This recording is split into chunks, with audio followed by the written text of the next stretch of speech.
নমস্কার সম্মানীয় দর্শকবৃন্দ, এই মুহূর্তে সবচেয়ে বড় খবর West Bengal board of primary এডুকেশনের পক্ষ থেকে 2023 সালে ডিসেম্বর মাসে টেট পরীক্ষা হয়েছিল। এই টেট পরীক্ষার রেজাল্ট এখনও পাবলিশ করতে পারলেন না প্রাথমিক শিক্ষা পর্ষদের সভাপতি গৌতম পাল মহাশয়।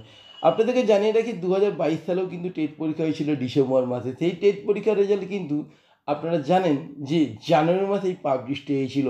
তাহলে ভাবুন, যেখানে 2022 সালের টেট পরীক্ষার জানুয়ারি মাসে রেজাল্ট পাবলিশ, সেখানে 2023 সালের টেট পরীক্ষার রেজাল্ট এখন জুন জুলাই চলছে, এখনও পাবলিশ করতে পারলেন না পর্ষদ সভাপতি।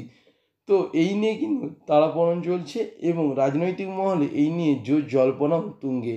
আপনাদেরকে জানিয়ে রাখি, আগামীকাল অর্থাৎ 21শে জুলাই মুখ্যমন্ত্রী মমতা বন্দ্যোপাধ্যায় সাফ জানিয়ে দিলেন যে এবার আর কোনো দুর্নীতিকে প্রশ্রয় দেওয়া হবে না। এবারে স্বচ্ছভাবেই সমস্ত নিয়োগ হবে এবং স্বচ্ছভাবে সমস্ত কাজকর্ম হবে, সেটা পৌরসভা হোক, সেটা গ্রামাঞ্চল হোক, সেটা শিল্পক্ষেত্রে হোক, কারখানার ক্ষেত্রে হোক, চাকরির ক্ষেত্রে হোক, বা যে কোনো ক্ষেত্রেই হোক না কেন, সমস্ত ক্ষেত্রেই কিন্তু দুর্নীতি হবে না, স্বচ্ছভাবেই নিয়োগ হবে, স্বচ্ছভাবেই কাজ হবে। তো দেখা যাক এই টেটে যেভাবে দুর্নীতি হয়েছে, যারা সাদা খাতা জমা দিয়ে চাকরি পেয়েছে, যারা ওএমআর-সিট জালিয়াতি করে চাকরি পেয়েছে, যাদের নম্বর বাড়িয়ে চাকরি দেওয়া হয়েছে, তাদের চাকরি থেকে বিতাড়িত করা হয় কি না।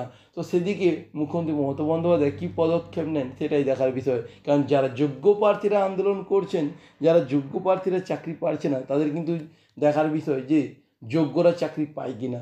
তো বন্ধুরা, বুঝতেই পারছেন, আন্দোলন, অনশন এবং হাইকোর্টে মামলা, সুপ্রিম কোর্টে মামলা চলছে। তো কবে নিয়োগ হয় সেটাই দেখার বিষয়, বা সরকার কবে চাকরি দেন সেটাই দেখতে হবে সমস্ত চাকরি প্রার্থীদের। এবং টেটের পরীক্ষার রেজাল্ট কবে হবে এই নিয়ে কিন্তু নবান্নে উচ্চ পর্যায়ে একটি বৈঠক চলছে। এই বৈঠক হবে কিন্তু ফাইনাল ডেট ঘোষণা হয়েছে মঙ্গলবার। এই মঙ্গলবারই জানা যাবে যে টেট পরীক্ষার রেজাল্ট কবে পাবলিশড হবে। কারণ এবারের উত্তরপত্র মডেল উত্তরপত্র হতে চলেছে, যেখানে দেখা যাচ্ছে প্রায় 70% ক্যান্ডিডেট ফেল করবে। কারণ এবারে কোশ্চেনে কিন্তু অনেকটা টাফ এসেছিল, অনেকেই কিন্তু সঠিক উত্তর দিতে পারেনি, রং অ্যান্সার দিয়েছেন। তো সেক্ষেত্রে দেখা যাচ্ছে প্রায় 70% ফেল করবে।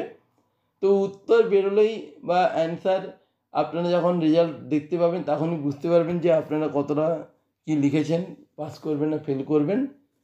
তো রেজাল্ট কিন্তু এই জুলাই কিন্তু পাবলিশড হবে, এমনটাই কিন্তু আশা করা যাচ্ছে। আপনারা কিন্তু এই রেজাল্ট পেয়ে যাবেন এবং এই রেজাল্ট পাওয়ার সাথে সাথে আপনারা দেখতে পাবেন আপনারা কোন কোন কোশ্চেন ঠিক করেছেন, ভুল করেছেন, সমস্ত কিছু ডিটেলস কিন্তু জানতে পেরে যাবেন। তো বন্ধুরা, আজকের ভিডিও এই পর্যন্ত। পরবর্তী ভিডিওতে আবার দেখা হচ্ছে। ধন্যবাদ।